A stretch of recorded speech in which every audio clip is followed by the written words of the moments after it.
Mali prerano se namečio, košta ćete to. Ovo je zapravo Bina kamion.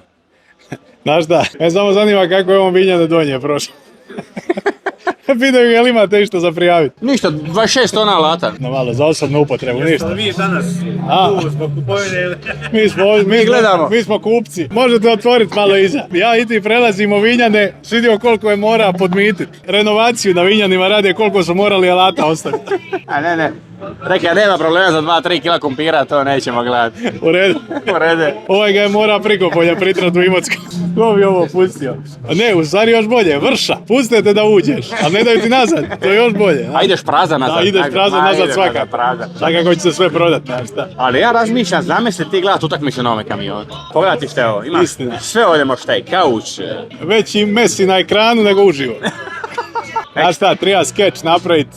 To pitat ćemo da nam daju kamion za skeč, sigurno hoće. Hoćemo u dvorište s ovim reći. A sve izvadiš onda vanka. Evo, mi smo, samo ti da parkiramo kedija, gospođo.